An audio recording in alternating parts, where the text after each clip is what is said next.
സ്വന്തം അനുഭവത്തിൽ ഇതുപോലെ ഒരു പ്രശ്നം ഉണ്ടായാൽ ഈ പറയുന്ന വ്യക്തികളുടെ അനുഭവത്തിൽ ഈ പ്രശ്നം ഉണ്ടായാൽ സമ്മതിക്കുമോ, അതിനനുവദിക്കുമോ? എന്തായിരിക്കും ഇവിടുത്തെ സ്ഥിതി? അപ്പോൾ സാധാരണക്കാരോട് അല്ലെങ്കിൽ അങ്ങനെ പ്രൊസീജിയേഴ്സിനെ നിസ്സാരവൽക്കരിക്കാൻ കഴിയില്ല, അങ്ങനെ ഉണ്ടാകുന്ന പ്രശ്നങ്ങളെ നിസ്സാരവൽക്കരിക്കാൻ കഴിയില്ല. അത് ഗുരുതരമായ സ്വന്തം ചെയ്ത തൊഴിലിനോടും ചെയ്യുന്ന പ്രവൃത്തിയോടുമുള്ള ഒരു അനാദരവും അല്ലെങ്കിൽ അതിൽ എത്ര നിസ്സാരമായിട്ടുള്ള ഉത്തരവാദിത്തമില്ലാത്ത സമീപനമാണ് എന്നുള്ളതാണ് അതിൽ നിന്ന് മനസ്സിലാക്കാൻ സാധിക്കുന്നത്. അപ്പോൾ അതുകൊണ്ട് കുറേ വർഷങ്ങൾക്ക് മുൻപുള്ള ഒരു വിഷയമായതുകൊണ്ട് നമുക്ക് ഇതിൽ പോലീസ് സഹായം, പോലീസിൻ്റെ അല്ലെങ്കിൽ തന്നെ കേസിലേക്ക് ഇത് പോകും. അതുകൊണ്ട് ഇന്നത്തെ അന്വേഷണ റിപ്പോർട്ടിൻ്റെ കൂടി അടിസ്ഥാനത്തിൽ അത് നൽകപ്പെടും. ഒരു കാര്യം കൂടി, ഒരു മെഡിക്കൽ ബോർഡ് കൂടി കോൺസ്റ്റിറ്റ്യൂട്ട് ചെയ്യും. കാരണം ഇപ്പോൾ ഒരു സ്വകാര്യ ആശുപത്രിയിലാണ് കൊണ്ടുപോയിട്ടുള്ളത്. ഇതിൽ നിയമപരമായിട്ടുള്ള കാര്യങ്ങൾ ഇൻവോൾവ് ആയതുകൊണ്ടും ഒരു മെഡിക്കൽ ബോർഡ് സർക്കാർ കോൺസ്റ്റിറ്റ്യൂട്ട് ചെയ്ത് മെഡിക്കൽ ബോർഡിൻ്റെ കൂടി സാന്നിധ്യത്തിൽ ആയിരിക്കും മറ്റ് നടപടികൾ സ്വീകരിക്കുക. അപ്പോൾ അതിൻ്റെ മറ്റ് സർജറി ഉൾപ്പെടെ അത് സ്വകാര്യ ആശുപത്രിക്ക് അത് സംബന്ധിച്ചിട്ടുള്ള കത്ത് നൽകും, ACS കത്ത് നൽകും. ഓക്കെ.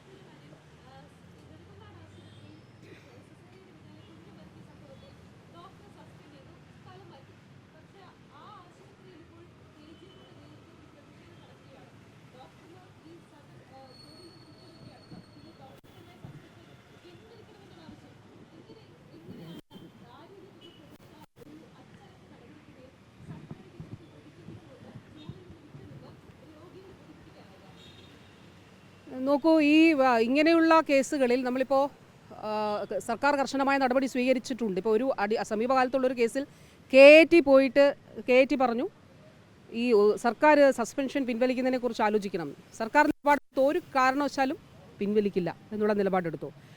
അപ്പോൾ ഈ നെടുമങ്ങാട് കേസിൽ ആദ്യ പ്രഥമമായിട്ടുള്ള റിപ്പോർട്ട് തന്നു. അതിനുശേഷം വിദഗ്ധ സമിതിയുടെ ഒരു അന്വേഷണം നടത്തി.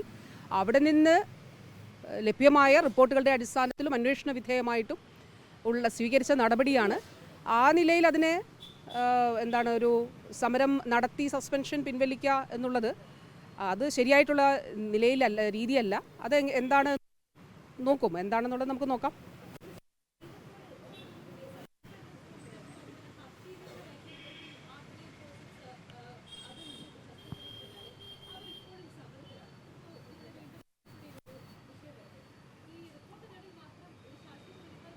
ഹർഷിനയുടെ കേസിൽ റിപ്പോർട്ട് തേടൽ മാത്രമാണോ ഉണ്ടായേ? ഹർഷിനയുടെ കേസ് എന്നുണ്ടായതാണ്? അല്ല, ഹർഷിനയുടെ കേസ് എന്നുണ്ടായതാണ്? ഹർഷിനയാകട്ടെ ഇപ്പോൾ 3 കേസാണ് ഈ കാലഘട്ടത്തിൽ എൻ്റെ അറിവിലുള്ളത്. ഒന്ന് ഹർഷിനയുടെ, പിന്നെ മാധ്യമങ്ങൾ റിപ്പോർട്ട് ചെയ്തില്ലെങ്കിൽ ഒരു സ്വകാര്യ ആശുപത്രിയിൽ, അതും ആലപ്പുഴ ജില്ലയിൽ തന്നെ ഒരു കത്രിക വെച്ചതായിട്ട് പത്രങ്ങളിൽ കണ്ടു. മൂന്നാമത്തേത് ഈ വണ്ടാനം മെഡിക്കൽ കോളേജിൽ. ഹർഷിനയുടെ വിഷയം, ഹർഷിന 2017 അവസാനമായിട്ട് സിസേറിയൻ ചെയ്തത്. അപ്പോൾ ഹർഷിന പറഞ്ഞ കാര്യം അതിന് മുൻപാണോ 2017, 2014 17 അറിയില്ല എന്നാണ് ആദ്യം ഡോക്ടർമാർ പറഞ്ഞത്. അപ്പോൾ 2017 ഹർഷീന പറഞ്ഞത് സർക്കാർ അത് മുഖവിലക്കെടുത്തു. അതിനുശേഷം പല അന്വേഷണങ്ങൾ വെച്ചു. പക്ഷേ അതിലൊന്നും എന്താണെന്നുള്ളത് കണ്ടുപിടിക്കാൻ കഴിയില്ല. ഇനി ഒരു ഗവൺമെൻറ്റിന് എന്താണ് ഇതിൽ ചെയ്യാൻ കഴിയുക? ഗവൺമെൻറ്റിന് ചെയ്യാൻ കഴിയുക, ആദ്യം ഇതിലൊരു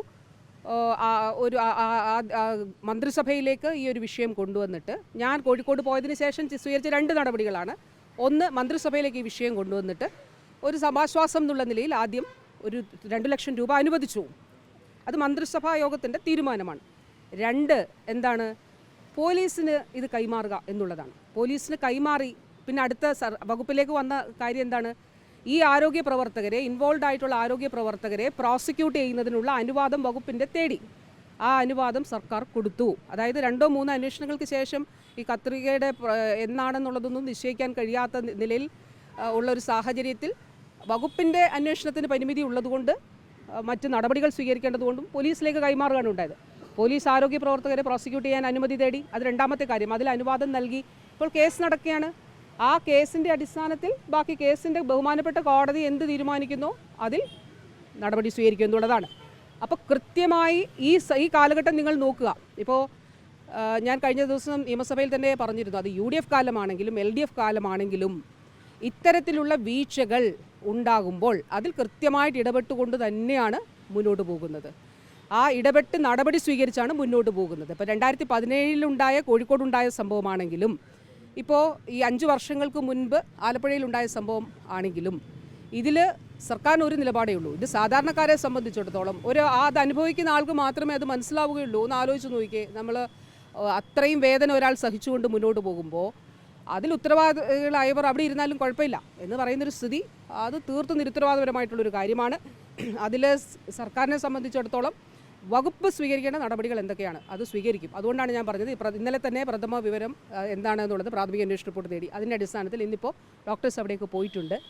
ഇതിൽ കുറച്ച് കാര്യങ്ങൾ ഇന്നത്തെ റിപ്പോർട്ടിൻ്റെ കൂടി അടിസ്ഥാനത്തിൽ പോലീസ് കൂടി ഇത്രയും വർഷങ്ങൾക്ക് മുൻപുള്ള കാര്യം പണം കൊടുത്തായി പറയുന്നുണ്ട്, പ്രൈവറ്റ് പ്രാക്ടീസ് നടത്തുമ്പോൾ അവിടെ പോയി കണ്ടതായിട്ട് പറയുന്നുണ്ട്. ഇനി ഓപ്പറേഷൻ തിയേറ്ററിലെ പ്രൊസീജിയേഴ്സിൽ പ്രശ്നങ്ങൾ ഉണ്ടായിട്ടായിട്ട് കാണുന്നു. അപ്പോൾ ഇതെല്ലാം വ്യക്തികൾക്കുണ്ടാകുന്ന പ്രശ്നങ്ങളാണല്ലോ. ഇതൊക്കെ ആ ആരോഗ്യ പ്രവർത്തകർക്കുണ്ടാകുന്ന പ്രശ്നങ്ങളാണ്. സർക്കാരിനെ സംബന്ധിച്ചിടത്തോളം നമ്മൾ അടിസ്ഥാന സൗകര്യങ്ങൾ ഒരുക്കുക, ഇതിന് വേണ്ടിയിട്ടുള്ള ക്രമീകരണങ്ങൾ ചെയ്യുക, HR അവിടെ ഉണ്ടാകുന്നുള്ളത് ഉറപ്പാക്കുക. ഇതെല്ലാം നമ്മൾ ചെയ്തു കഴിയുമ്പോൾ ഇങ്ങനെ ഉണ്ടാകുന്ന വീഴ്ചകൾ ഇൻഡിവിജ്വൽസിനുണ്ടാകുന്ന വീഴ്ചയാണ്, അങ്ങനെ ഉണ്ടാകാൻ പാടില്ല എന്നുള്ളതാണ്. വ്യക്തികൾക്കുണ്ടാകുന്ന വീഴ്ചയാണ്. ആ വ്യക്തികൾക്കുണ്ടാകുന്ന വീഴ്ചകളിൽ അതിൽ നടപടി സ്വീകരിച്ച് തന്നെ മുന്നോട്ട് പോകും. അതിൽ കർശനമായിട്ടുള്ള നിയമ നടപടികൾ സ്വീകരിക്കും. ഈ കേസിലും അങ്ങനെ തന്നെയാണ്. അതിൽ കൃത്യമായി ഇന്ന് തന്നെ മണിക്കൂറുകൾക്കകം തന്നെ ആ റിപ്പോർട്ട് നൽകണമെന്നുള്ളത് പറഞ്ഞിട്ടുണ്ട്. അത് ബാക്കി കാര്യങ്ങൾ പോലീസിന് കൈമാറുകയും ചെയ്യും.